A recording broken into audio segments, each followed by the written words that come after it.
사람의 일생은 일평생 배를 타고 시험의 바다를 항해하는 것과 같습니다. 바람이 불고 파도가 치는 그 바다를 평생 항해하고 있는 것과 같은 것이 우리 인생이에요. 어떻게 보면 잔잔한가 싶더니 갑자기 파도가 치기 시작하고 날씨가 좋은가 했더니 갑자기 검은 구름이 찾아오고 하여튼 평생 바다 위에서 살다가 보면 아주 그냥 어려움을 얼마나 많이 겪는지 모릅니다. 시험 많은 바다를 항해하는 것이 인생이에요. 그래서 우리가 살다가 보면 언제나 어디를 가나 참 생각 밖의 시험을 당할 때도 있고 어려움을 당할 때도 많이 있습니다.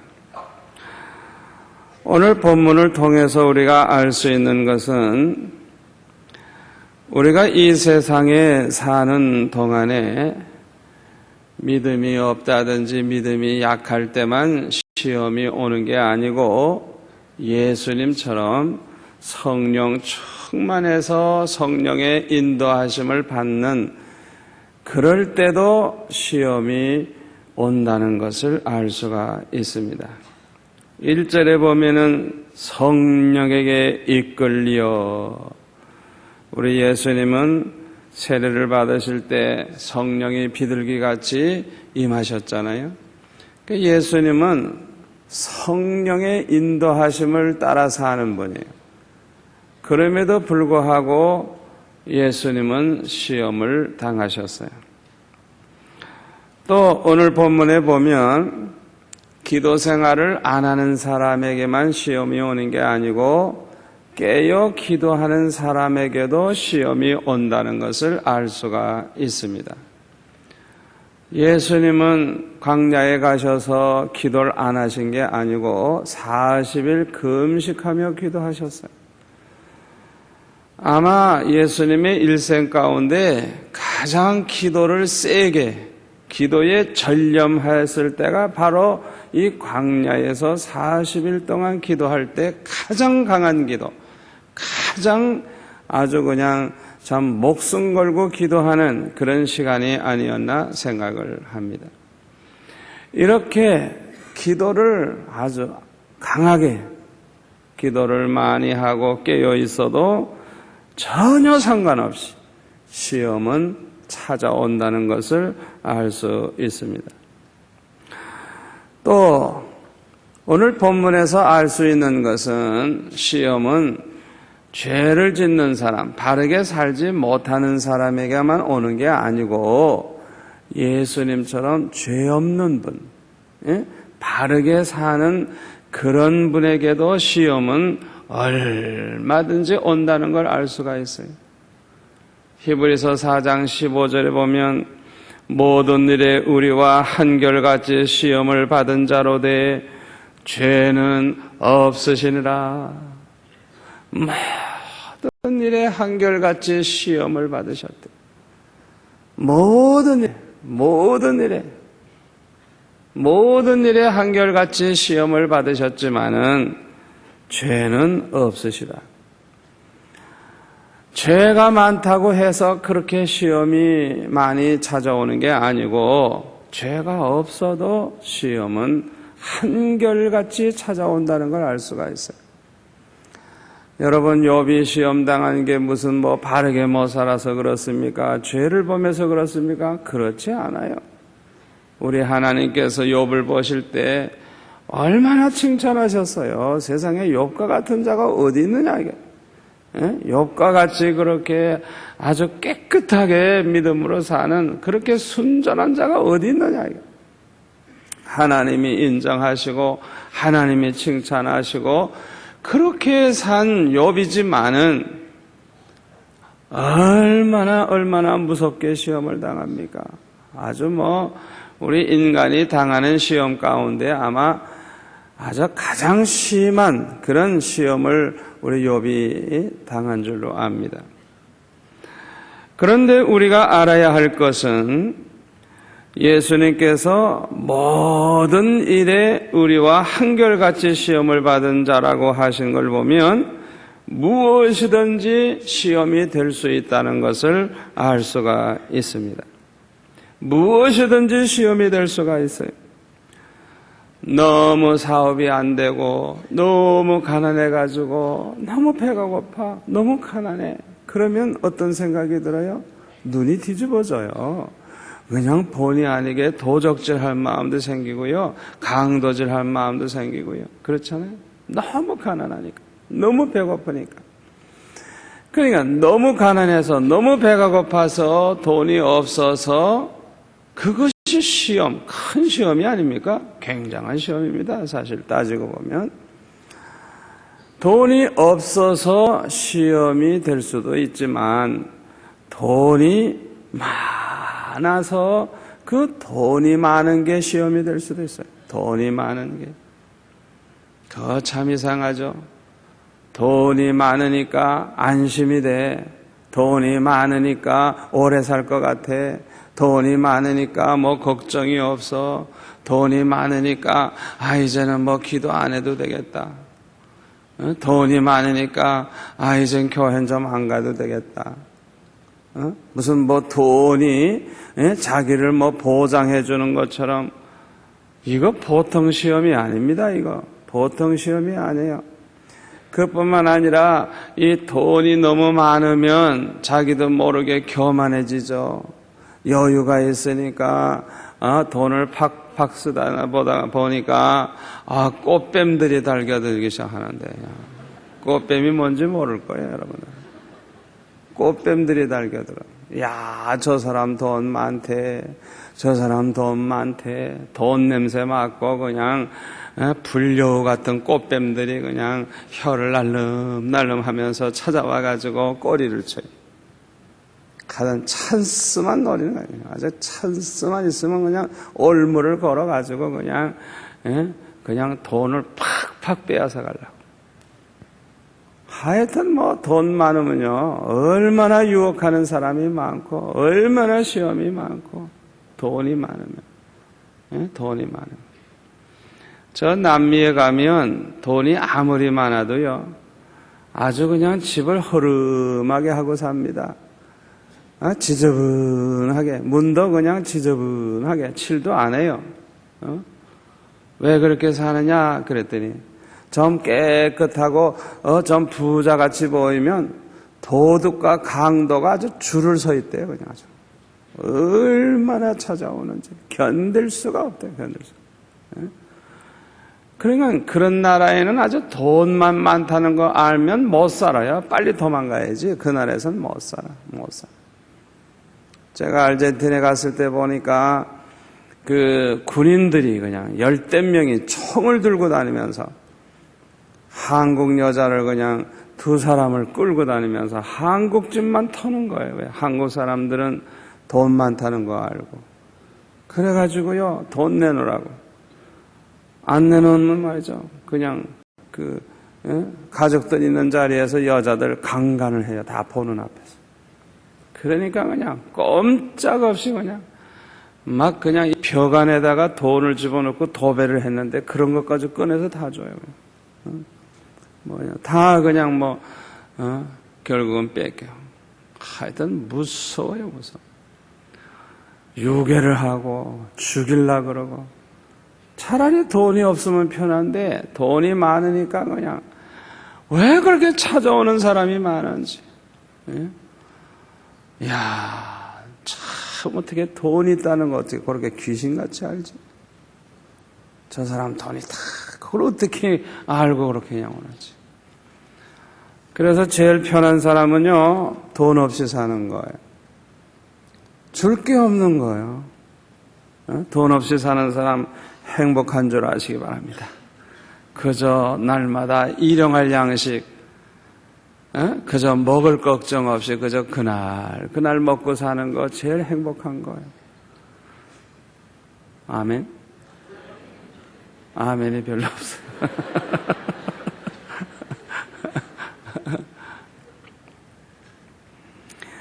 여러분, 대학교에 불합격하는 것만 그것이 시험이 되는 게 아니에요. 내가 얼마나 기도했는데 아니 불합격이 되다니 참 하나님도 너무했지. 예? 내가 그렇게 기도 많이 하고 1,000번째 드렸는데 헌금만 받아 잡수고 응답은 안 하고 얼마나 섭섭한지 하나님 앞에 그냥 너무너무 섭섭해. 예? 아니 내가 그렇게 기도를 많이 했는데 안 들어주시다니. 예? 1년 동안 그렇게 기도 많이 했는데 하나님이 혹시 안 계신 거 아닌가? 별별 시험이 다 되고 낙심이 되고 그냥 원망스러운 마음이 생기고 이거 보통 시험 아니죠. 그런데요, 합격한 사람에게는 시험이 없는 줄 알아요. 합격한 사람에게도 더 무서운 시험이 기다리고 있는 사람도 있어요. 그저 합격만 하면 그저 좋은 일만 있을 줄 알았더니 이 합격한 아들 녀석이 대학교 입학식 끝나고 얼마 있다가 입학생 환영 파티를 한다고 하면서 술 파티가 벌어졌는데 강제로 술을 먹이네. 술을 먹다가 보니까 술을 먹고 술 먹다가 폭탄주를 먹어가지고 죽어버렸네. 이건 대학교 합격이 축복이 아니라 이거는 아주 저주예요, 저주. 차라리 합격을 안 했더라면 그렇게 죽지 않았을 텐데. 합격을 해가지고 술 먹고 죽었으니 세상에 그보다 더 비극이 어디 있겠어요. 하여튼 무엇이든지 시험이 될 수 있는 거예요. 합격과 불합격과 상관이 없어요.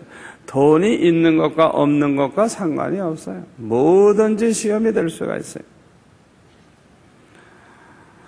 미스 코리아에 나아가가지고 진선미 셋 중에 하나 되게 해달라고 기도를 그렇게 많이 했는데 낙방을 해서 그래서 얼마나 섭섭하고 얼마나 원망이 되든지 그게 시험이 될 수도 있지만은 글쎄 미스 코리아 나가가지고 당당하게 진선미 중에 그야말로 진이 돼서 그래가지고 이제는 살 길 열렸다 굉장히 좋아했는데 이게 웬일이에요. 그냥 갑자기 집 앞에 커다란 리무진이 딱 봐서 서 있네.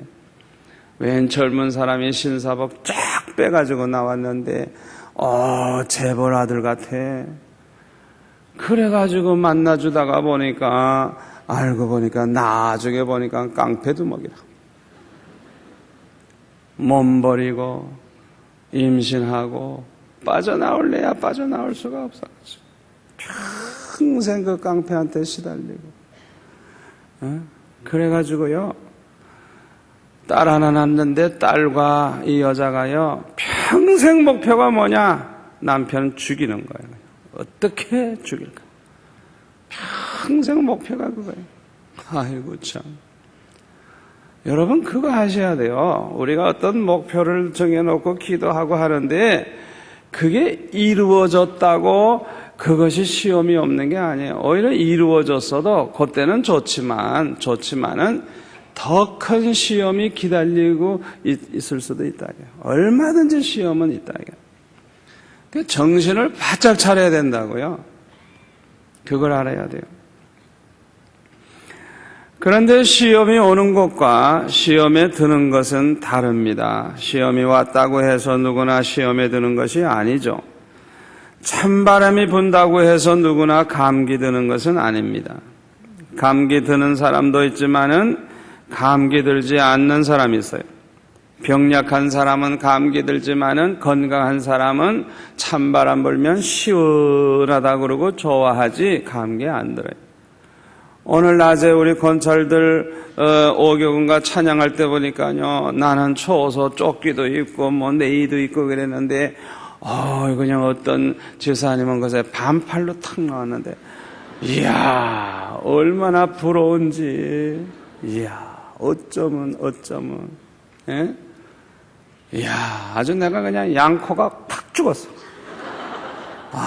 이거 나는 그냥 막 코트도 입어야 될 판인데 어떻게 그냥 반팔 탁 하나 그냥 짧은 거 딱 입고 나와서 노래하는데, 정말 부러워요, 부러워. 저는 그렇게 입으면요, 1시간 안에 콧물 나옵니다, 그냥. 콧물 나와요, 그냥. 정신 없어요, 그냥. 똑같이 찬바람 부는데 한 사람은 감기 걸리고 한 사람은 시원하다고 좋아해. 똑같은 시험이 찾아오는데 어떤 사람은 시험 들어가지고 야단법석이에요. 어떤 사람은 아무렇지도 않아요. 그 시험거리가 아무리 많아도 시험이 되지도 않아. 전혀 그것을 시험으로 여기지도 않아. 그거 얼마나 영적으로 건강하고 얼마나 믿음이 좋은 사람. 이야, 참 믿음이 훌륭한 사람이죠. 믿음이 약한 사람들은요, 시험이 되지도 아니할 일에 시험 들어가지고 야단법석입니다. 전혀 그거는 시험이 될 것도 아닌데 괜히 자기가 그냥 시험 들어가지고 야단법석. 믿음이 약하면 그렇게 돼요. 자, 그러면 믿음이 약한 사람은 왜 그렇게 시험에 잘 들까? 첫 번째로는 욕심 때문에 그렇습니다. 욕심. 이 욕심이라고 하는 것이 이게 보통 문제가 아닙니다. 야고보서 1장 13절에 보면 사람이 시험을 받을 때에 내가 하나님께 시험을 받는다 하지 말지니 하나님은 악에게 시험을 받지도 아니하시고 친히 아무도 시험하지 아니하시느니라. 오직 각 사람이 시험을 받는 것은 자기 욕심에 끌려 미혹됨이니 욕심이 잉태한 즉 죄를 낳고 죄가 장성한 즉 사망을 낳느니라. 여러분, 이 말씀 굉장히 중요한 말씀이에요. 무엇이든지 다 시험이 되기 때문에 하나님께서 특별히 시험하신다 그런 말을 할 필요가 없어요. 아브라함에게 독자 이삭을 바쳐라 직접 말씀하셔가지고 하나님을 얼마나 사랑하는지 그의 믿음을 테스트해 보시는 그런 아주 특별한 경우 빼놓고는 뭐든지 시험이 되니까 그냥 하나님으로부터 시험이 왔다 그런 생각하지 마시고, 왜 많은 사람이 시험이 되지도 아니할 걸 시험에 빠져가지고 야단이냐? 자기 욕심 때문에. 그 욕심만 없으면 그냥 넘어갈 건데 그 욕심 때문에 욕심에 끌려가지고 미혹이 되다가 보니까 이 사람이 그냥 시험에 들어가지고 문제가 생기는 것입니다. 여호수아가 이스라엘 백성 데리고 여리고를 쳐들어갔을 때 언제나 첫 열매는 하나님의 것입니다. 우리 성도들 가운데 보면은 그 취직을 해가지고 첫 달 본 거 그냥 몽땅 하나님 앞에 드리는 분들이 있는데요. 나 그분들 보통 믿음이 아니라고 생각해요. 아주 그 철저한 정신이에요. 첫 열매는 하나님의 거다, 이게. 그러니까 딱 수입의 10분의 1을 먼저 떼듯이 아주 그냥 새롭게 직장이 딱 생겨가지고 사업을 딱 해가지고 첫 달 수입은 다 하나님의 것 하고 그냥 완전히 몽땅 드리는 거. 그거 보통 신앙 안 해요. 그 하나님께서 분명히 책임지시고 축복하실 줄 믿습니다. 첫 열매는 하나님의 것, 첫 열매는 하나님의 것. 이거 보통 믿음 아니에요. 이거 보통 믿음 아니에요. 그러니까 여리고를 쳐들어갈 때 가나안 땅을 쳐들어가면서 첫 번째 성이거든요. 그러니까 이 가나안 땅에 들어갈 때 여리고를 점령하면 첫 열매. 그러니까 이 첫 열매는 하나님의 거니까 일체 누구든지 손대면 안 되는 거예요. 절대 누구든지 취하면 안 되는 거예요. 그게 명령이에요. 다 하나님의 거예요. 절대 개인이 가져가면 안 되는 거예요. 그런데 아간이가 어떻게 돼요? 아간이 욕심에 눈이 어두워가지고 그렇게 분명히 경고를 하고 주의를 줬는데도 불구하고 신할산 외투 함부로 하고 금덩어리 은덩어리 가지고 자기 집 장막 밑에 땅 파서 감추고 말이죠. 물론 부부가 같이 했겠죠. 애들도 봤겠죠. 어떻게 됐어요? 그냥 아가니와 그 온 가족을 다 돌로 쳐 죽여가지고 돌무덤을 만들어 버렸죠. 다 함께 망했어요. 예? 욕심 때문에 불순종하고 욕심 때문에 헷갈리기 시작하는 거예요. 별별 생각이 다 드는 거예요. 아무도 안 보니까 괜찮겠지 한 번쯤 그래도 괜찮겠지. 나 하나쯤이야 별별 생각이 다 들어요. 그거 다 헛된 생각이에요. 그 마귀가 주는 속임수입니다. 하나님이 하지 말라 그랬으면 안 하는 게 수지 무슨 변명을 하고 딴 생각을 합니까? 욕심이 생기면요 그냥 별별 생각을 다 하는 거예요. 그러다 보면 헷갈려가지고 죄를 짓게 되죠. 엘리사에게 찾아온 나아만 문둥병 고침받은 다음에 금은보화를 다 주려고 하니까 안 받아요. 안 받아. 왜? 하나님께서 돈 벌라고 은사 주신 게 아니거든요. 하나님이 주신 은사를 가지고 돈 벌라고 하면요 이거는 보통 문제가 아니에요. 여러분 중에 혹시 기도해주고 돈 받고 기도해주고 먹고 살라고 하는 사람이 있으면요 빨리 회개하세요. 빨리 회개하세요. 그거는요 아주 잘못된 거예요. 아니 기도해주고 돈 벌어요? 병 고치고 돈 벌어요? 그래서 먹고 살라 그래요? 그거요 보통 문제가 아닙니다. 엘리사는 절대 안 받아요. 절대 안 받아요. 자기가 묻는 병 고쳤나? 하나님이 고쳐주셨지. 자기를 위한 은사인가요? 그게? 아니에요. 하나님의 영광을 위한 은사지. 아멘. 여러분 그거 조심하셔야 돼요. 우리에겐 그런 사람이 없으니까 제가 삐질 사람 없으니까 자신 있게 얘기하는데요. 하여튼 다른 교회 보면요 권사님, 장로님들, 지사님들 중에서 은혜 받았다 그러면서 이렇게 안수기도 해주고 병도 낫기도 하고 안 낫기도 하고 이러면서 그러면서 그냥 그거 해가지고 먹고 살아요. 나중에는요 악신이 역사하는데요. 이건 악신이 역사하니까요. 이거는 그냥 완전히 악한 인간이 돼버리는데요. 정신없어요. 그거 완전히 망합니다. 망해요. 망해요. 아주 완전히 망합니다. 망해요. 그러니까 절대 은사를 가지고 돈벌이 할 생각 하지 말아요. 네? 여러분들이 주의 종 되려고 하는 사람도 많이 있는데요. 아이고, 내가 이렇게 저렇게 교회 봉사 이왕 하는 바에는 전도사 되면 좋겠다. 이래가지고 먹고 살기 위해서 전도사. 그래서 이제 그 마음부터가 벌써 이제 시험이 되는 거예요. 예? 은사를 갖다가 먹고 사는 걸로 돈 버는 걸로 그렇게. 예?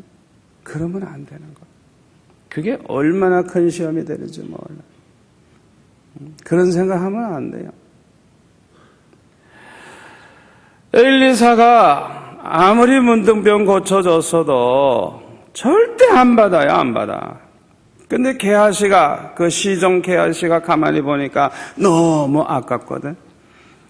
그러니까 거짓말하자. 나아만이 돌아갈 때 따라가가지고 두 선지생도가 에브라임 산지에서 지금 바로 내려왔는데 우리 선생님이 은 1달란트와 옷 2벌만 달라고 그럽니다 하고 거짓말했어. 그랬더니 나아만이 두 사람 믿으니까 은 2달란트 2배를 줘요. 은 2달란트와 옷 2벌을 줘요. 그래가지고 어떻게 됩니까? 문둥병에 걸려가지고 그래서 망하잖아요. 문둥병에 걸려가지고 얼마나 무서운 저주입니까? 왜 이런 짓을 하죠? 욕심이 생기니까 이런 짓을 하게 되는 거예요. 이 탐심이 생기면 그때부터는 시험이 되는 거예요. 욕심이 탁 생기면 도덕질도 하게 되고요. 욕심이 딱 생기면요 남을 속여먹고요.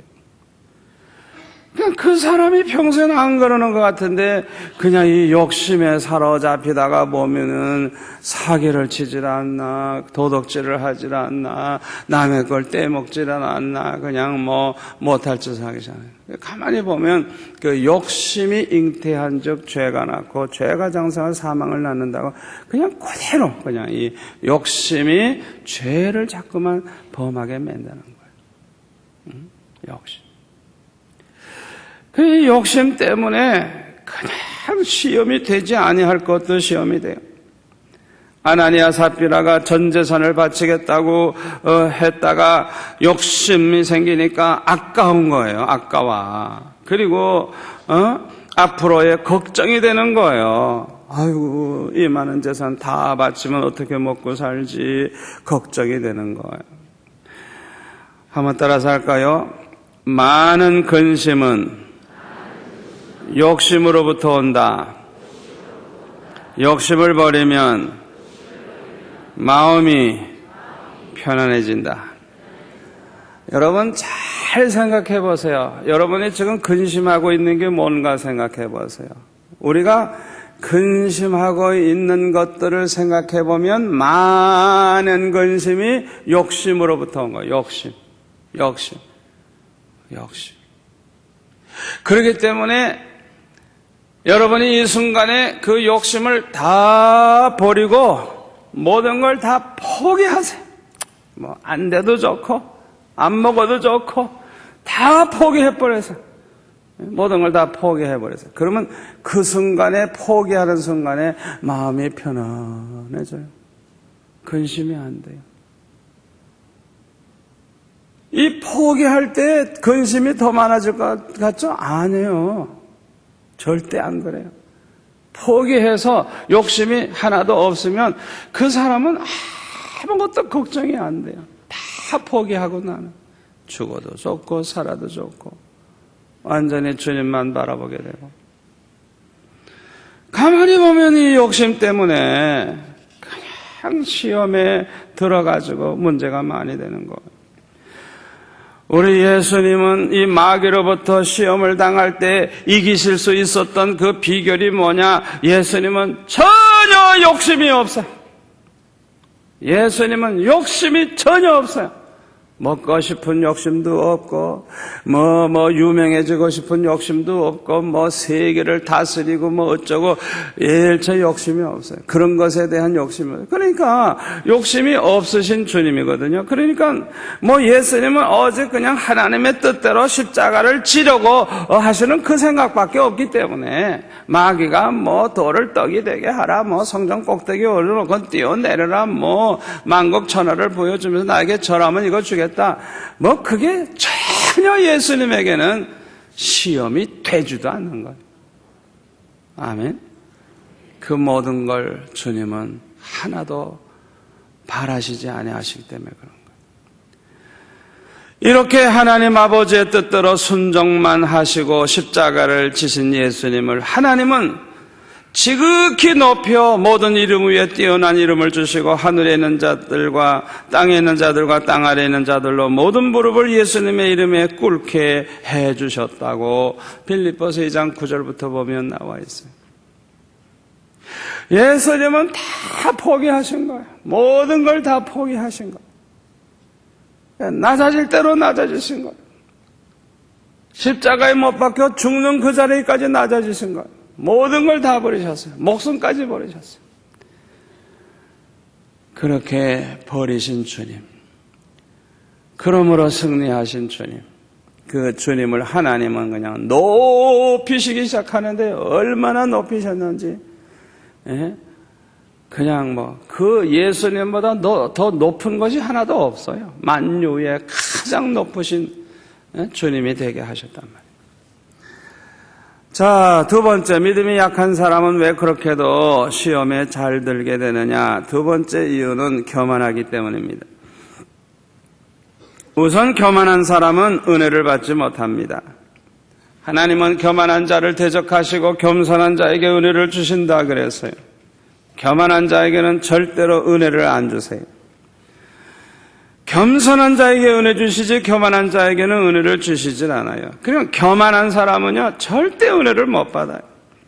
그러므로 교만한 사람은 모두들 은혜 받고 기뻐할 때에도 저 혼자 시험에 들어가지고 야단법석이에요.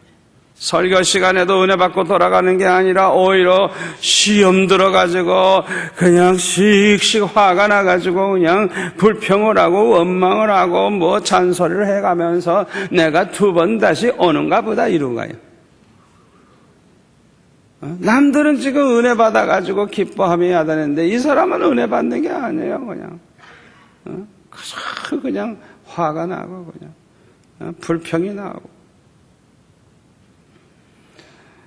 여러분 우리 교회에서 그런 일이 있었죠. 철학기도회 때 제가 설교하면서 예수의 이름으로 명하노니 술 마귀들아 다 물러가라. 예수의 이름으로 명하노니 술집들아 다 망해라. 이런 설교 앉아있죠. 그 기도가 이루어졌죠.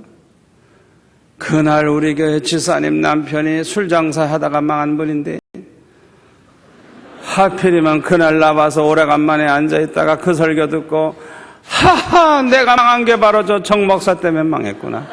그래가지고 그 시간 이후 지금까지 안 나와.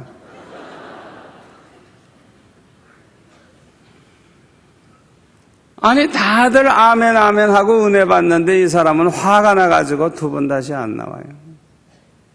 그분이 부산에 있는지 모르겠어요. 앞으로 나올 줄 믿습니다. 어떤 탤런트가 간증을 하면서 11조를 떼먹었다가 아들이 코가 다쳐가지고 병원에 갔더니 수술비가 꼭 11조만큼 없어지더라. 그래가지고 11조 절대로 손대지 말라고 간증을 했어. 그 당연하죠, 당연하죠. 아멘 하고 은혜 받아야 할 일에 어떤 사람은 화가 나가지고 그냥 후다닥 일어나가지고 나가버리는 거예요. 시험 들어가지고. 하여튼 돈 얘기만 하면 신경질 나는 사람이 있어요. 손 들어봐야 하면. 그냥 돈 얘기만 하면 그냥 신경질 나고, 헌금 얘기만 하면 신경질 나고, 그런 사람이 있어요. 그런 사람이 많기 때문에 돈 얘기 많이 하는 데는 헌금이 잘 안 나와요. 나같이 헌금 강조 안 하면 잘 나오는데. 이상하다고요. 저는 그렇게 생각해요. 자기 믿음대로 하는 것이지 왜 강요합니까? 자기 믿음대로 하는 것이죠.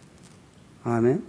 자기 믿음으로 드리는 거예요. 믿음으로 감사하고 믿음으로 11조하고 믿음으로 건축 헌금하고 아니 믿음으로 자기 믿음으로 해서 하나님께 영광 돌려야지. 믿음 없는 사람 보고 안 낸다고 뭐 이리저리 그냥 막 내리치면 그거 어쩝니까? 우리 교회 저 헌금 봉투 많다고 말이죠. 뭐라고 하는 사람들이 있는데요. 저거야 여러분들이 헌금 하고 싶은 걸 자기네들이 골라서 하라는 것이지 헌금 강제로 내라고 하는 거 아니거든요. 자유하세요. 자유하세요. 저는 억지로 하는 헌금은 하나님이 난 연락하지 않는다고 봐요. 그런 헌금 할 필요 없어요. 그저 원하면 기쁨으로 해야 되죠. 기쁨. 11조야 당연한 건데 그냥 11조 하라고 그랬더니 그냥 화를 내고 말이죠. 신경질 내고. 시험 들 것도 아닌데 시험 드는 거예요. 교만한 사람은요, 어떤 특징이 있느냐 하면 회개를 안 합니다. 회개를 안 해. 교만한 사람은 순종을 안 합니다. 사울 왕이 교만해지니까 하나님 명령도 순종을 안 해. 교만한 자는 감사할 줄 모릅니다. 교만해지더니 감사할 줄을 몰라. 보답할 줄을 몰라. 교만한 사람은 하나님께 영광 돌리질 않습니다. 자기가 하나님처럼 영광 받으려고 그래요. 헤롯 왕은 하나님의 영광을 도적질했다가 충이 먹어 죽었죠. 세 번째로 믿음이 약한 사람이 시험에 잘 드는 세 번째 이유는 기복적인 신앙을 가졌기 때문에 그렇습니다. 기복적인 신앙은 일반 종교인들의 신앙입니다. 특히 미신을 믿는 사람, 무당을 찾아가는 사람, 점쟁이를 찾는 사람, 하나님을 모르는 사람들이 기복적인 신앙을 가지고 있습니다. 이들이 추구하는 것은 돈과 건강과 성공과 명예입니다. 다시 말하면 자기가 신앙생활하는 그 목적이 어디에 있느냐? 왜 이렇게 교회 나오느냐? 왜 이렇게 철학기도 나오느냐? 어떻게 하면 축복받아서 돈을 좀 많이 벌고 추구하는 게 돈이야. 돈. 어떻게 하면 내가 재벌될까? 어떻게 하면 내가 부자 될까? 추구하는 게 돈이에요, 돈. 또 건강. 내가 교회 열심히 가면 병이 낫겠지. 내가 이렇게 기도 많이 하면 건강해지겠지. 돈 아니면 건강 아니면 성공. 자기 목적하는 거 성공하기 위해서 내가 열심히 교회 나가면 하나님이 축복해 주셔서 성공하겠지. 또 명예를 얻겠지. 이 기복신앙을 가진 사람들이 추구하는 것이 돈, 건강, 성공, 명예 등등등 이런 것. 이를 위해서는 수단 방법을 가리지 않습니다. 이것을 보장만 해준다고 하면 별별 짓을 다 해요. 이 기복적인 신앙을 가진 사람들은요, 구슬하라면 구슬하고요, 별짓을 다 합니다. 다 해요. 별짓을 다 해요. 이런 사람들은 하나님을 모르는 사람들입니다. 구원을 받지 못한 사람들입니다. 아직 주님을 만나지 못한 사람들입니다. 이런 사람들은요, 구원의 중요성을 몰라요. 우리가 이 세상에서 부자 되느냐, 안 되느냐, 그거보다 더 중요한 게 뭡니까? 구원받은 거, 이게 얼마나 중요합니까? 예수 믿고 구원받아 영생 복락을 누린다고 하는 거, 이게 얼마나 중요합니까? 아멘? 아무리 가난해져도 내가 병들어 당장 죽는다고 할지라도, 내가 실패하고 내가 명예를 잃어버린다고 할지라도, 내가 예수 믿어 구원만 얻는다고 하면 나는 모든 거 다 잃어버려도 예수 믿겠다, 이렇게 나아가야 되는데 구원 얻는 것이 얼마나 중요하다는 걸 몰라. 그러니까 교회 신앙생활을 해도 이 구원에는 관심이 없고, 어떻게 하면 돈, 어떻게 하면 건강, 어떻게 하면 성공, 여기에만 그냥 정신을 쏟는다. 그냥. 구원받느냐 못 받느냐, 그게 중요하다는 걸 잘 몰라요. 이런 사람들은 천국의 소망이 약합니다. 내세를 별로 중요시하지 않아요.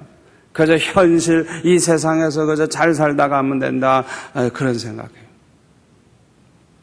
이런 사람들은 하나님보다 돈을 더 사랑합니다. 하나님보다 자기 건강을 더 사랑합니다. 하나님보다 성공을 더 사랑합니다. 하나님보다 명예를, 하나님보다 자기 가족을 더 사랑해요. 그렇기 때문에 만약에 자기가 신앙생활을 하다가 돈에 손해를 본다든지, 건강에 좀 안 좋아진다든지, 성공에 지장이 있다든지, 명예에 조금 손해를 본다든지, 가족에게 조금이라도 손해가 된다고 하면 하나님을 그냥 헌신짝 쳐버려요. 신앙을 버려. 왜? 이 사람은 기복적인 신앙이기 때문에 목적이 돈에 있고 건강에 있고 성공에 있고 명예에 있고 자기 가족에 있기 때문에 절대로 손해보면서 신앙생활 하려고 하질 않아요. 조금 더 손해 안 보려고 그래요. 이런 사람들에게는 두려움이 많습니다. 두려움이 많아요. 이런 사람들은요, 그냥 돈 없어질까봐 벌벌벌 떨고요, 건강 잃어버릴까 벌벌벌 떨고요, 성공 못할까봐 벌벌벌 떨고요, 그냥 우리 가족에게 무슨 일이 있을까봐 벌벌벌 떨고요. 그냥 두려움이 얼마나 많아요. 얼마나 많은지 몰라. 왜? 그게 우상이니까. 자기가 추구하는 자기 목적이고 목표고 우상이니까 하나님보다 더 그게 중요하니까 그냥 거기에 어떤 손상이 있을까봐 벌벌벌벌 떨어요. 벌벌벌 떨어요. 두려움이 많아요. 이런 사람들은요, 신앙생활 하다가 핍박당하면 다 쓰러집니다. 조그만 환난이 와도 다 쓰러집니다. 이런 사람들은 교회에 나오다가 조금만 어려움이 있어도 교회 안 나옵니다. 또 심지어는 어려움이 있을까봐, 교회 다니면 어려운 일이 생길까봐, 교회 다니면 마귀가 우리 집안을 해칠까봐 두려워서 교회 안 나와요.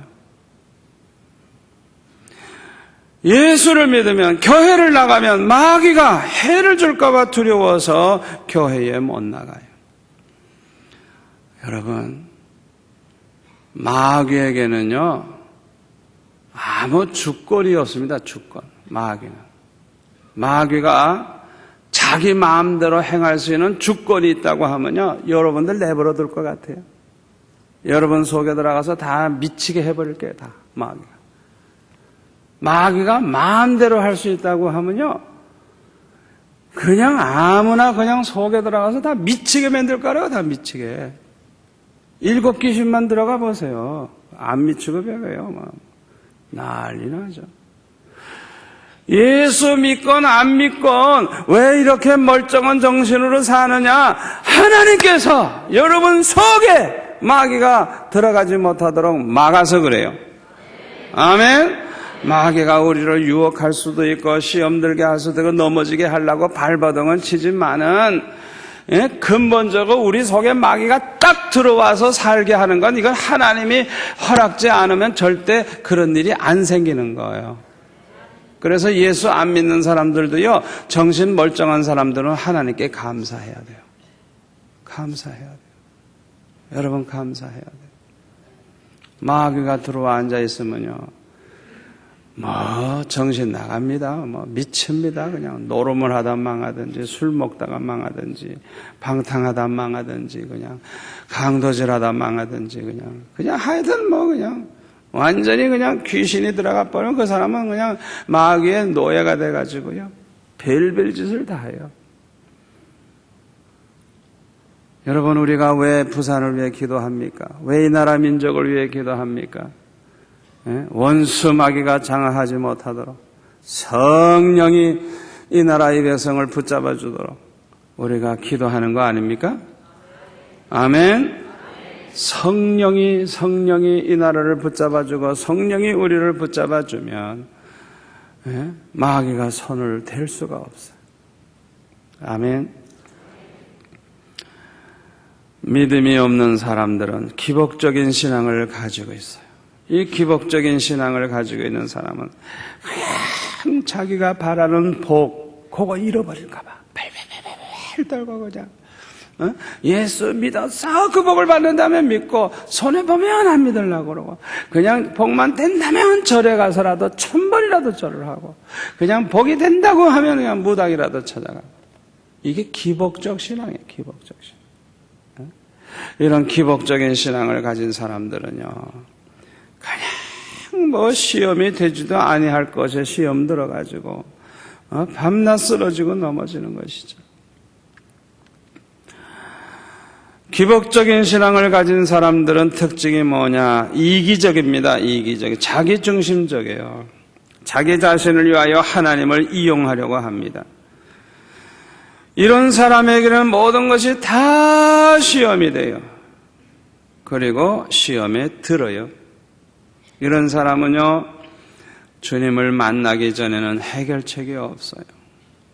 주님을 만나야 변화가 되고, 주님을 만나야 믿음의 사람 돼서 비로소 시험을 이길 수가 있지. 주님 만나기 전에는 그죠? 이런 사람은 밤낮 시험 속에서 살고 시험에 들어가지고 헤어나질 못해요.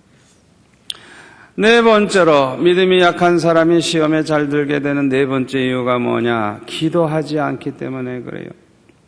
잘 들으세요. 믿음이 약한 사람의 특징이 뭔 줄 압니까? 기도하질 않아요.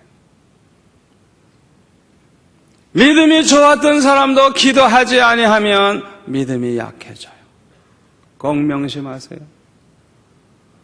여러분, 우리 교역자들 정신 차리고 기도해야 돼요. 교역자들도 기도 안 하면 믿음이 약해져요. 그러면요, 시험 잘 들어요. 장로님, 권사님들도 잘 들으세요. 기도하지 않고도 자기 믿음이 건강한 줄 착각하면 안 돼요. 믿음이 약한 사람의 특징은 기도하질 않아. 기도하지 않으니까 믿음이 점점 더 약해지는 거예요. 그러니까 시험이 되지도 아니할 것에 시험이 돼가지고 말이죠. 괜히 마음이 상하고 신경 쓰이고 그래가지고 스트레스 받고 그냥 인상을 팍팍 쓰고 그냥 혼자서 그냥 마음의 지옥이 이루어지는 거예요. 지옥이. 기도하지 않으면요. 자기도 모르는 사이에 믿음이 점점 약해져가지고 그냥 시험이 왜 이렇게 많은지 몰라요. 마음에 평안이 없어요. 그냥 고통이 너무 많아요. 겟세마네 동산에서 예수님께서 땀방울이 핏방울이 되도록 기도하실 때 누가복음 22장 40절에 보면 예수님이 제자들에게 뭐라고 말씀하셨어요? 시험에 들지 않기를 기도하라. 시험에 들지 않기를 기도하라. 시험은 오게 돼 있어요. 그런데 그 시험에 들지 않기를 기도해라. 시험이 오면 뭐 어때요? 시험에 안 들면 되지. 아멘. 그래서 시험에 들지 않기를 기도하라. 예?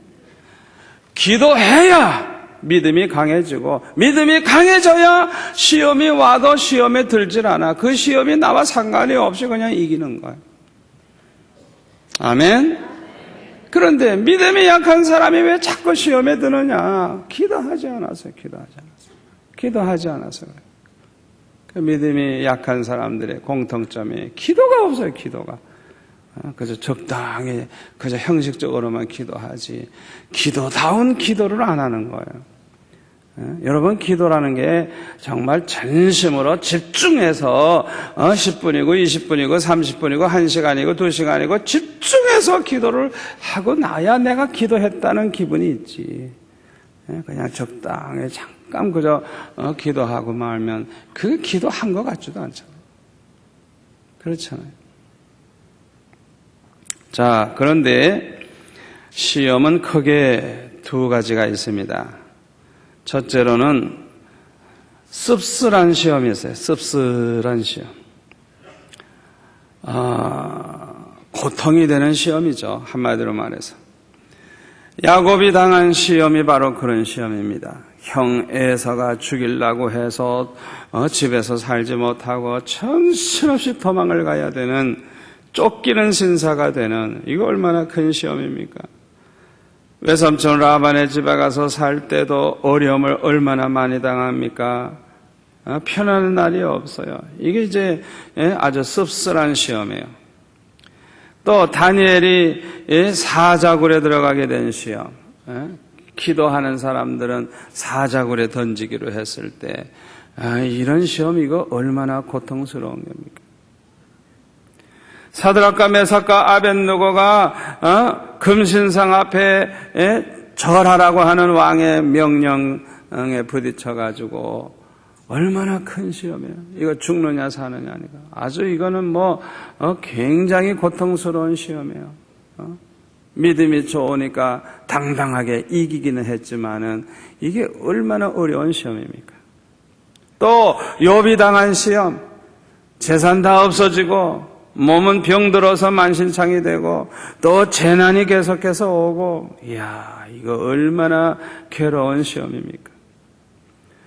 또 창세기 26장에 보면 이삭이 흉년 들어가지고 어려움 당하는 시험, 또 100배의 축복을 받았을 때 그럴 사람으로부터 시기 질투로 쫓겨나게 되는 시험, 이런 시험들이 아주 그냥 씁쓸한 시험이에요. 씁쓸한, 아주 괴로운 시험이에요. 자, 두 번째 어떤 또 시험이 있느냐? 달콤한 시험이 있어요. 달콤한 시험.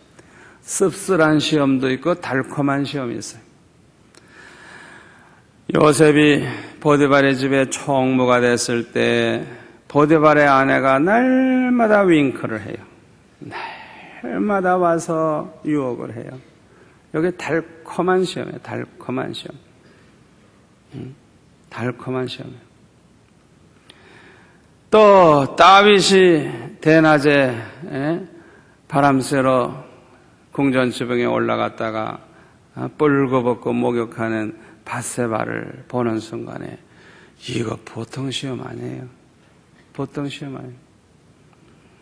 또 솔로몬이 부귀영화를 누리면서 너무나도 잘 먹고 너무나도 부유하고 너무나도 유명해지고 너무나도 바치는 사람 많고 여자가 많고 그냥 뭐 자기 하고 싶은 대로 다 할 수 있는 그런 가운데서 점점 타락해가는 이거 아주 무서운 시험입니다. 이건 이 자리에 계신 분들 가운데 솔로몬과 같이 돼가지고 안 넘어갈 수 있는 사람 아마 하나도 없을 거예요.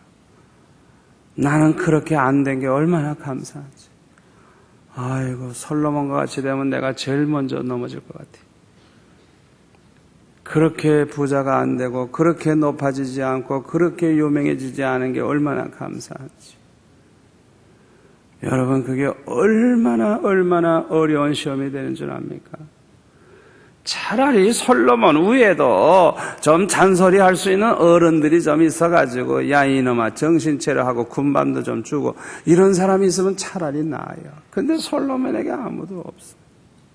오직 하나님의 음성을 듣는 길밖에 없어요. 그러니까 자기가 평소에 기도 많이 하고 말씀 여호와의 말씀과 율법을 항상 상고하고 그렇게 나가면 살 길이 있는데 그걸 누가 시키나요? 안 시키지. 왕에게 함부로 누가 하나요? 안 하지. 그러니까 이 솔로몬과 같은 이런 환경에 처하게 되는 게 이게 엄청난 시험이에요. 이건 엄청난. 여러분 그렇게 안 된 거 감사하시기 바랍니다. 정말 감사하세요. 정말 그게 좋은 거 아니에요. 또 히스기야가 하나님 앞에 기도할 때마다 응답을 받았어요. 아수르의 포위를 당했을 때 하나님 앞에 결사적으로 기도했더니 18만 5천 명이 하루아침에 일어나 보니까 다 죽어버렸죠. 그리고 또 죽을 병에 걸려가지고 죽을 뻔했는데 하나님 앞에 눈물 흘려 기도하니까 15년 연장함을 받았죠. 또 바벨론 왕이 그냥 사절단 보내가지고 위문을 해주고 이야 참 그냥 높아질 대로 높아지고 그냥 유명해질 대로 유명해질 때 그에게 이제 큰 그것이 시험이 되는데 교만해지기 시작해요. 교만해지기 시작을 했어요. 그 교만이 어떻게 나타나느냐? 역대하 32장 24절부터 보면은 히스기야가 마음이 교만해서 그 죽을 병에 걸렸다가 나았는데도 불구하고 하나님 앞에 감사치 아니하고 하나님의 은혜를 보답지 아니했다 그랬어요. 그래서 하나님의 진노가 임했다 그랬어요. 이거 교만해져서 그래요. 교만해지니까요. 교만해지니까 이상하게 감사 헌금이 없어. 교만해지니까 감사할 줄을 몰라. 보답할 줄을 몰라. 그 이상하죠? 그리고요, 교만해지니까 사람이 좀 방자해지고요, 이제는 자기가 힘이 있어 보이니까 방심하기 시작하는 거예요. 이제 그러면 사람이 어리석어집니다. 머리가 둔해집니다. 그래서 이 바벨론 왕이 보낸 사절단에게 자기 부자인 거 자랑하고 보물 자랑하고 하여튼 안 보여준 게 없대. 세상에 이런 도둑놈에게 이거 다 보여줬으니 그 보물을 봤는데 바벨론이 이 나라를 내버려 두겠어요? 반드시 쳐들어와서 뺏어가지. 왜 그렇게 어리석은 짓을 했느냐? 교만해지니까. 영안이 어두워지고 교만해지니까 자만심에 빠지고 그래가지고 자기 자랑하느라고 정신없다가 보니까 정말 실수를 했어요. 그리고 이 히스기야가 이렇게 축복을 많이 받았을 때 아주 그냥 결정적인 실수가 뭔 줄 압니까? 하나님을 위한 비전이 없어요. 나라가 위험할 때 구원해달라고 해서 구원받았어요. 자기가 병들어 죽어갈 때 고쳐달라고 해서 고쳐받았어요. 응답은 다 받았어요. 아니 그러면 하나님을 위한 비전을 가지고 하나님을 위해서 계획을 세우고 하나님을 위해서 뭔가 살아보려고 해야 될 거 아니야. 15년 더 생명을 줬는데 이 생명은 내 생명이 아니고 하나님이 더 물어주신 거니까 이거는 날 위해 사는 시간이 아니고 하나님만 위해 살아야 되겠다 생각을 하고 완전히 전도자가 돼가지고 전국 방방곡곡을 다니면서 백성들에게 간증하고 성경을 가르치고 사진우상 철저히 버리게 하고 그냥 뭐 은혜 받았겠다 그냥 동네마다 다니면서 그냥 부흥회 하면 왕이 왔는데 안 나올 백성 어디 있어요? 그냥 다 나오게 해가지고 그냥 가는 곳곳마다 부흥회 하고 15년은 내 거 아니라 하나님의 것이니까 나는 전적으로 하나님만 위해서 살겠다 그러고 살았더라면 얼마나 좋았겠어요. 그러나 이 교만한 히스기야는 그런 생각은 전혀 안 해요. 하나님의 은혜를 보답할 생각을 안 해요. 여러분 이게 얼마나 무서운 함정인 줄 압니까? 이 자리에 나온 분들 가운데는 그런 분이 한 분도 없으시겠지만은 혹시 이 설교를 테이프를 통해서라도 듣는 사람을 위해서 내가 간절히 부탁을 드려요.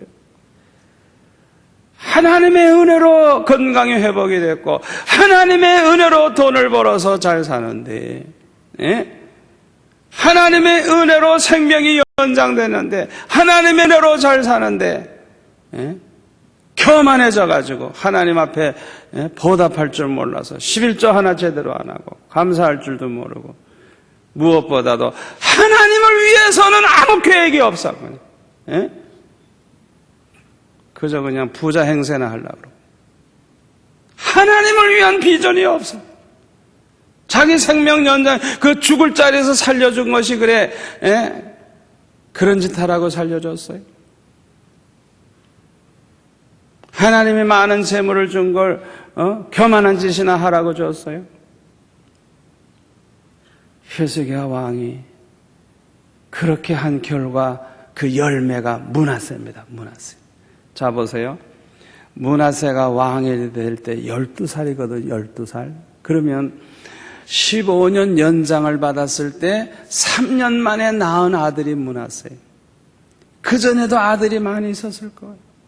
그런데 아마 내 생각에서는 나이 먹어가지고 얻은 젊은 그 여자 거기에 쏙 빠져가지고 허세나 부리면서 쓸데없는 짓 하다가 자식 하나 신앙으로 바로 못 키우고 큰 아들들도 많이 있으니까 이 어린 아들 그저 귀여워만 하고 뭐 이렇게 하고 그 여자도 또 신앙도 없는 이방 여자였을 거예요 분명히. 그러니까 완전히 므낫세는 하나님을 몰라. 전혀 그 어린아이에게 기도를 가르치고 율법을 외우게 하고 절대로 우상숭배하면 안 된다는 걸 가르쳤더라면 그 므낫세가 12살짜리가 왕이 되자마자 그렇게 철저하게 우상을 만들어 섬길 수가 있겠어요? 그러니까 이 히스기야가 하나님의 은혜를 제대로 보답하지 않은 거예요.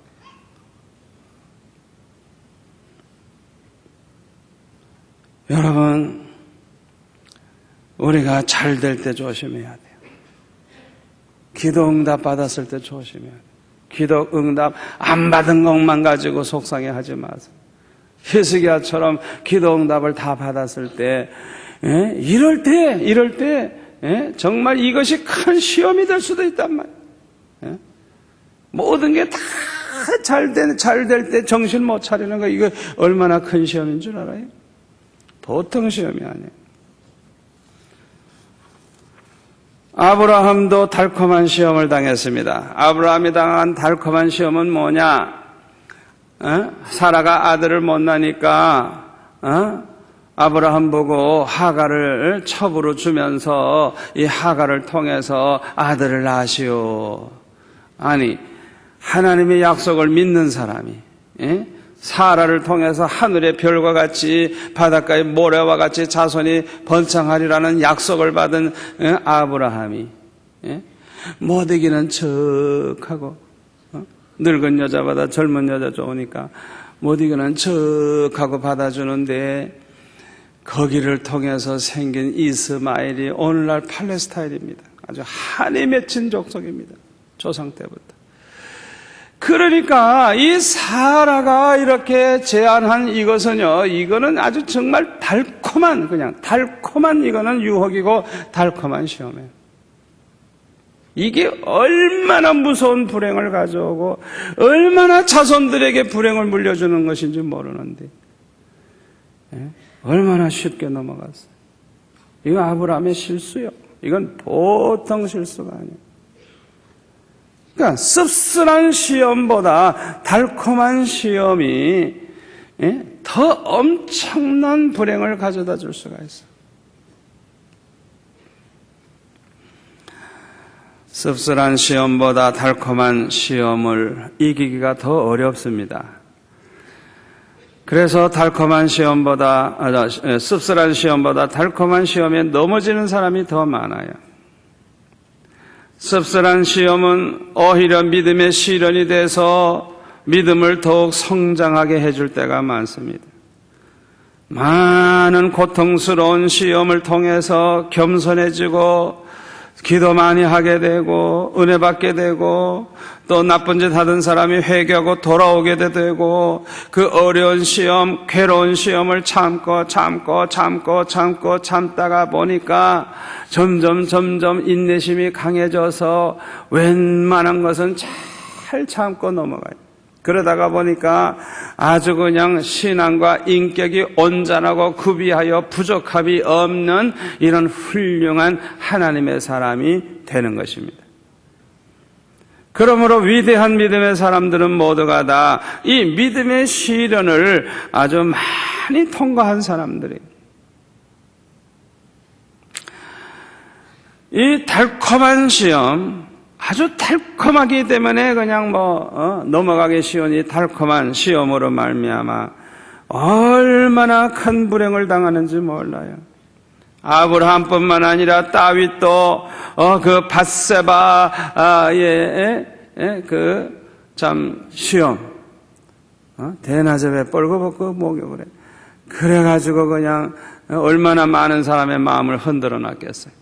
그게 큰 시험이거든요. 이 달콤한 시험에 넘어간 결과 다윗이 얼마나 고통당했습니까? 생각해 보세요. 말할 수 없는 고통과 수치와 그냥 형편없이 그냥 어려움을 당했어요. 여러분, 달콤한 시험은요, 아주 그냥 꿀을 발라놨는데요, 속에는 독약이 들어있는 것과 같아요. 달콤하니까 맛있다 하고 얼마나 먹기가 쉬워요. 그럼 그 속엔 독약이 들어있어가지고 그냥 자신만 죽는 게 아니야. 그냥 자자손손 그냥 얼마나 저주를 물려가야지. 얼마나 고통을 물려주는지 몰라. 솔로몬이 이 달콤한 시험에 패함으로 말미암아 나라가 두 쪼가리가 나고 결국 나라가 망하잖아요. 얼마나 기가 찹니까? 시험은 괴로운 것입니다. 그러나 이기면 복이 됩니다. 아멘. 여러분, 시험을 이기면요 유익이 많습니다. 인격도 훌륭해지고 신앙도 훌륭해지고 지혜도 더해지고요. 시험을 이기면 믿음이 성장합니다. 하나님과 사람에게 인정을 받습니다. 시험을 이기면 더 큰 복을 받습니다. 시험을 이기면 더 큰 인물이 됩니다.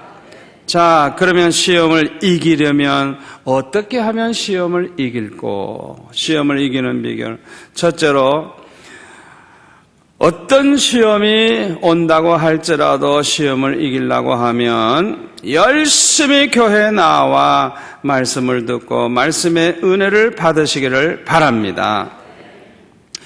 하여튼 교회 열심히 나오세요. 열심히. 교회 열심히 나오세요. 새벽이고 낮이고 밤이고 그냥 시간만 있으면 시험 있을 때는 아예 더 열심히 나오세요. 그냥 새벽에도 나오고 밤합시에도 나오고 그냥 낮에도 나오고 그냥 열심히 나와서 말씀을 들으시고 그 말씀의 은혜를 받으세요.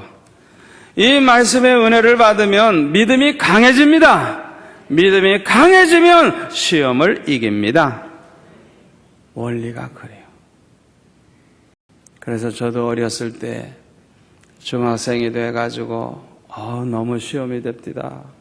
교복을 딱 유니폼을 입고 중등부에 딱 그냥 나가서 학생들 모였을 때 보니까 안녕하세요 이러고 여학생들이 와서 인사하는데 마음이 살랑살랑해지고 이야 이거 보통 어려운 게 아니에요. 그래서 그 어린 마음에 내가 중고등학교 6년 동안을 어떻게 내가 신앙을 지킬 수가 있을까? 첫째, 절대로 교회는 빠지지 말자. 항상 예배는 꼭 참석을 하자. 그게 첫 번째. 그리고 두 번째가 하루에 3번씩 꼭 기도하자. 교회 와서. 세 번째가 성경을 한 장 이상씩 꼭 보자. 그렇게 결심을 하고 그걸 지켰더니 아무리 넘어져도 일어나, 아무리 쓰러져도 일어나, 오뚜기와 같이.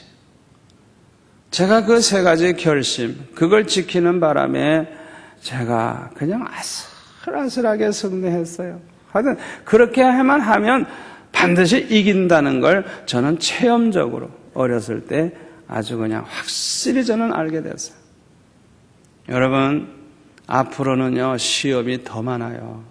달콤한 시험, 씁쓸한 시험, 하여튼 시험이 앞으로는요, 점점 더 많아요. 더 많아. 그걸 이기는 비결이 뭐냐? 그냥 이 시험 많은 세상에서 사는 열심히 교회 나와야 돼. 열심히 교회 나와서 말씀 듣고 은혜 받아야 돼. 그러면 믿음이 점점 더 강해지고 믿음이 강해지면 웬만한 시험은 시험이 되지도 않아. 다 이겨. 아멘. 자, 두 번째로 시험을 이기려고 하면 아무리 고난이 되고 고통이 된다고 할지라도 끝까지 참고 견디되 기도하면서 참고 견디시기를 바랍니다. 기도하면서 참으세요.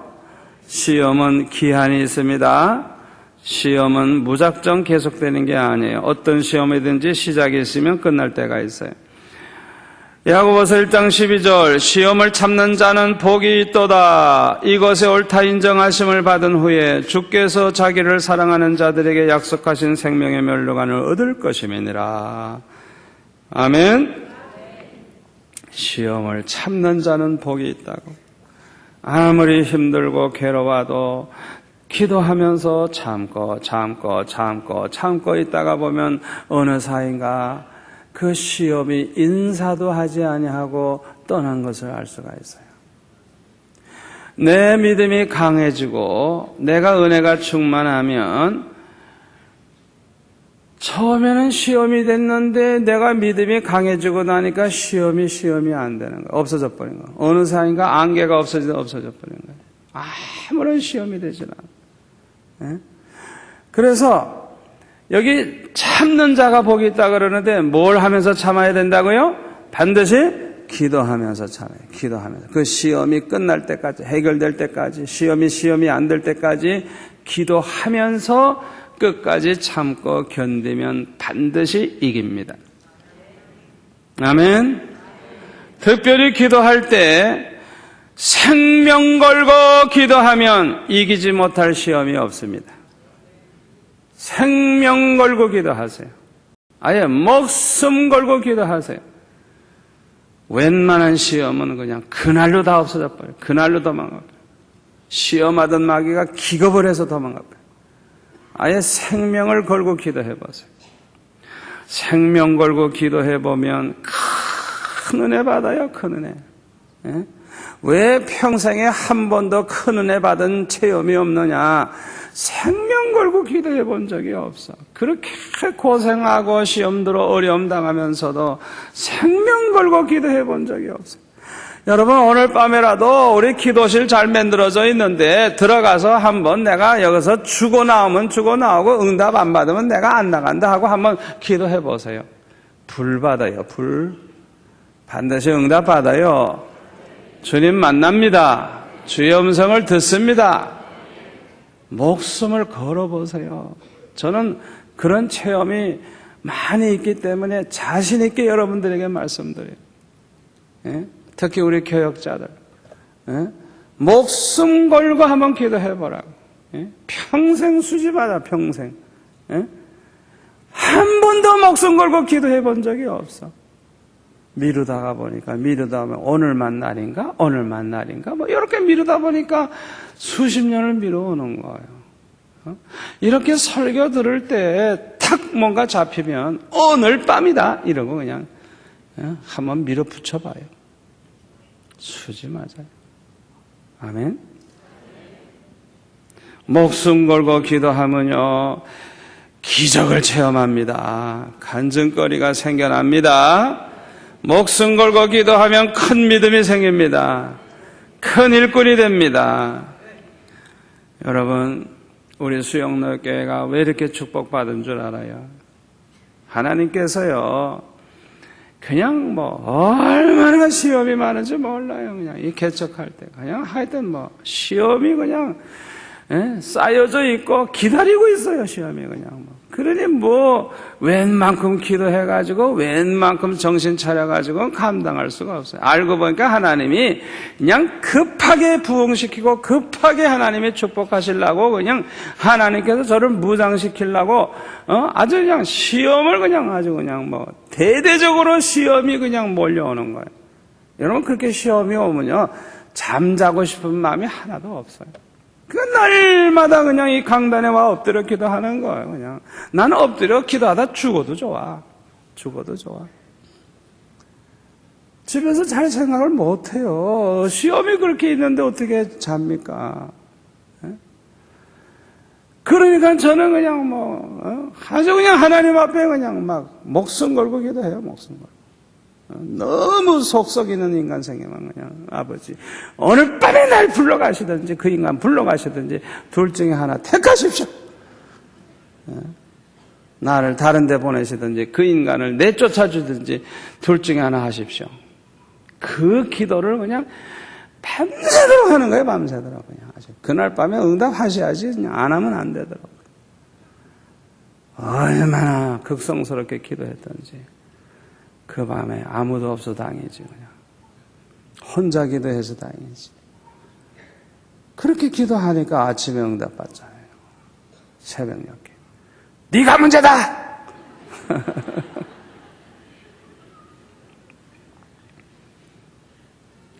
그 말썽쟁이가 문제가 아니고 내가 문제래요. 왜요?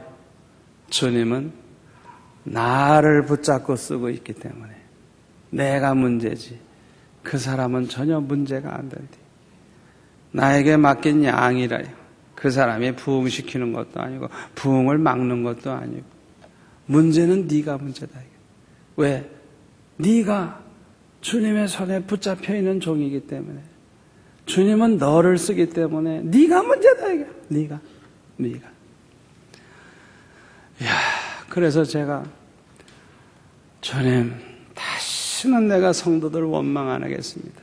어떤 문제가 나도 나는 이제 성도들을 원망 안 하겠습니다. 그저 내가 문제인 줄 알고 그저 나 자신을 살피고 그렇게 충성하겠습니다. 그 다음부터는 저는 이제 치는 설교를 안 해요. 그전에는 자꾸 성도들이 문제가 있다고 생각하니까 자꾸 신경 쓰고 성도들에 대해서 이제 까는 설교를 했는데 까는 설교하면 다 교인들이 알죠. 까는 설교 해봤자 교인들이 뭐라 그래요? 아이고 목사 성질 개떡 같다. 은혜가 안 되죠. 손해보는 거예요. 손해. 하나도 은혜가 안 되는 거예요. 그런데 저는 그때부터 절대 치는 설교 안 해요. 문제를 대해서 절대 걱정 안 하는 거예요. 난 문제에 대해 걱정할 필요 없어요. 왜? 주님이 말씀하셨거든요. 부흥 되게 하고 안 되게 하고 상관없대요. 내가 문제래요. 왜? 주님이 저를 붙잡고 일하시겠으니까. 여러분 부흥은 누가 시키는 줄 알아요? 주님이 몰아오면 부흥되고 주님이 흩으면 쪼그라들고. 아멘. 주님이 하신대. 주님이 보내시고. 이 수영로교회 이렇게 많이 모이는 거 우리 주님이 다 하시는 거. 오직 주님께 영광을 돌립니다. 내가 하는 게 아니래요. 내가 하는 게 아니에요. 주님이 하시는 주님. 제가 목회를 해보니까요. 99% 주님이 다 해요. 주님이 다 해요. 아멘. 여러분, 시험을 이기려고 하면요, 끝까지 참고 기도만 하세요. 우리가 얼마나 참을 수 있느냐, 얼마나 인내할 수 있느냐, 그만큼 인격과 신앙이 성숙하게 됩니다. 아멘. 참지 못하고 성질내고, 참지 못하고 화내고, 참지 못하고 원망불평, 그 사람은 아주 유치한 사람. 신앙과 인격이 유치한 사람.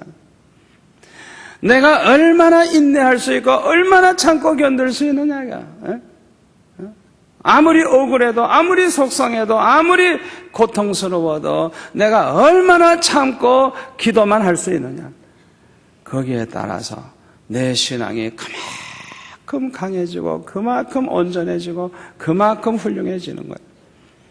아멘. 세 번째로, 시험을 이기려면 시험이 왔을 때 기뻐하시기를 바랍니다. 야고보서 1장 2절, 내 형제들아 너희가 여러 가지 시험을 만나거든 온전히 기쁘게 여기라. 이는 너희 믿음의 시련이 인내를 만들어내는 줄 너희가 알미라. 인내를 온전히 이루라. 이는 너희로 온전하고 구비하여 조금 더 부족함이 없게 하려 함이라. 아멘.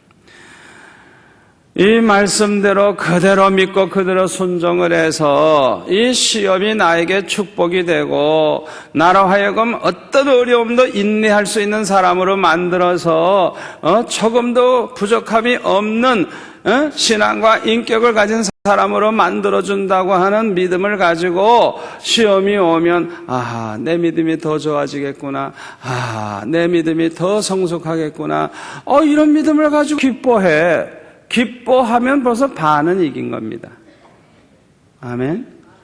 여러분, 기쁨이 있으면요, 웬만한 어려움도 쉽게 이깁니다. 그래서 이기려고 하면 기뻐하라. 시험이 왔을 때 괴로워하지 말고 기뻐하라. 이 시험을 이기기만 하면 축복이 된다는 걸 믿고 기뻐하라. 아멘. 네 번째로는 시험을 이기려고 하면 시험이 왔을 때 감사하는 것입니다. 시험이 왔을 때 감사할 수 있다고 하면 이건 굉장한 믿음입니다. 굉장한 믿음이에요. 다니엘서 6장 10절에 보면 다니엘이 더 이상 기도하면 사자굴에 들어갈 줄을 알면서도, 그러면서도 또 평소와 똑같이 예루살렘을 향해 열린 창 밑에서 하루에 3번 기도하면서 여호와 하나님께 감사하였더라. 기도하다가 죽어도 감사하고. 이야, 이거 보통 믿음입니까? 벌써 이 정도의 믿음을 가지면 이기는 거예요. 아멘. 그래서 얼마나 더 큰 축복을 받았어요. 그 시험이 축복이 됐잖아요. 여러분, 이스라엘 백성들이 광야길을 갈 때 얼마나 그 광야가 시험이 되겠습니까? 그렇잖아요. 참 그 시험돼요. 얼마나 괴롭습니까? 그럴 때 만약에 이스라엘 백성들이 밤낮 감사만 했다고 한번 생각해 보세요. 내 생각엔 40년 끌지 않았을 거예요. 40년 끌 필요 뭐 있어요? 아니, 그 광야에서도 그냥 감사하다고. 애굽에서 나온 거 감사하고, 홍해에 빠다 죽지 않고 산 거 감사하고, 마라의 선물 단물하게 되게 해주시면 감사하고, 그냥 하나님이 함께 해주시면 날마다 구름기둥 불기둥 인도하는 것만 보고도 감사하고, 하나님이 우리 가운데 계신 것만 생각해도 감사하고, 하나님이 우리를 가나안 땅으로 인도할 거 생각하면서 감사하고, 그냥 감사만 하면서 살았다고 하면 절대 하나님이 40년 그렇게 오랫동안 두지 않았을 거예요. 따라서 합시다. 시험이 왔을 때 감사만 하면 시험이 단축된다. 아멘. 그 시험 받을 필요도 없고요. 시험이 시험되지도 않고요. 그런 시험 필요도 하지 않은 거예요. 감사하면 시험이 더 빨리 끝나요. 감사하면 고통이 빨리 끝나요. 아멘. 어려움 당할 때 감사하세요. 괴로울 때 감사하세요. 낙심될 때 감사하세요. 실패했을 때 감사하세요? 여러분 실패했을 때 감사하면 하나님 감동받습니다. 반드시 더 좋은 길 인도하십니다. 하나님 마음을 좀 감동시키세요. 감동. 도저히 감사할 것이 없는 것 같은데, 남들 같으면 다 원망불평할 것 같은데 감사해 보세요. 우리 하나님 감동받으세요. 역사가 일어납니다. 놀라운 간증거리가 생깁니다. 다섯 번째로, 시험을 이기려고 하면 찬양하시기를 바랍니다. 시험거리가 생겼을 때, 큰 고난이 왔을 때 찬양하시기 바랍니다. 이거 굉장한 믿음입니다. 굉장한 믿음. 바울과 실라가 전도하다가 매맞고 감옥에 들어가 있을 때 한밤중에 기도하며 찬양을 하는 것을 하나님만 들으신 게 아니라 간수장도 들었어요. 여러분, 매를 맞고 감옥에 들어가서 이렇게 고통당할 때, 너무너무 괴로울 때, 곧 죽을지도 모르는 두려움이 엄습할 때, 그때의 그 찬양하는 그 찬양, 이 찬양은 그냥 하나님을 기쁘시게 하고 천군 천사가 아마 합창을 할 거예요. 마귀는 그냥 부들부들 떨며 도망갈 거예요. 기적이 일어났잖아요. 기적. 우리도 똑같아요. 여러분 중에 어려움 당하시는 분들, 정말 고통 당하시는 분, 그럴 때 감사만 하지 말고 찬양하시기를 바랍니다. 여호사밧 왕은 암몬과 모압과 세일산 거민들이 쳐들어왔을 때 찬양대원들을 내세워 가지고 하나님 앞에 찬양하며 영광 돌릴 때 하나님께서 역사하셔서 그 적들을 자기들끼리 싸워서 자기들끼리 다 죽여가지고 살아남은 자가 하나도 없어가지고 그들이 가져온 물건 옮기는 데만 해도 나흘씩 걸렸잖아요. 여러분 괴로울 때 찬양하시기 바랍니다. 슬플 때 찬양하시기 바랍니다. 시험이 왔을 때 찬양하시기 바랍니다. 여러분은 어떤 시험을 당하고 있습니까? 그 시험에 들었습니까? 시험에 들지 아니했습니까? 시험을 이기시기를 바랍니다. 여러분 시험을 이기려면 어떻게 하라 그랬어요? 시험이 왔을 때 더 열심히 교회 나와서 말씀 듣고 말씀에 은혜 받으면 이긴다 그랬어요. 시험이 왔을 때 끝까지 참고 견디되 기도하면서 생명 걸고 기도하면서 나아가면 반드시 이긴다 그랬어요. 시험이 왔을 때 믿음으로 기뻐하면 반드시 이긴다 그랬어요. 시험이 왔을 때 믿음으로 감사하면 놀라운 역사가 일어난다 그랬어요. 시험이 왔을 때 찬양하면서 승리하면 반드시 이긴다 그랬어요. 시험은 괴롭지만은 이기면 복이 된다 그랬어요. 아무쪼록 오늘 주신 말씀 여러분들이 마음에 깊이 새기시고 실제적으로 이 시험 많은 세상에서 날마다 오늘 주신 말씀을 이렇게 적용을 해보세요. 적용을 해가지고 이 말씀을 비추어서 승리하시기를 바랍니다. 자, 두 손 들고 우리 주여 한번 외치고 2, 3분 동안 기도하겠습니다. 이 말씀만 생각해 기도하지 다른 기도하지 마세요. 오늘 주신 말씀만 생각하면서 주여 아버지 하나님 감사합니다. 할렐루야 감사합니다.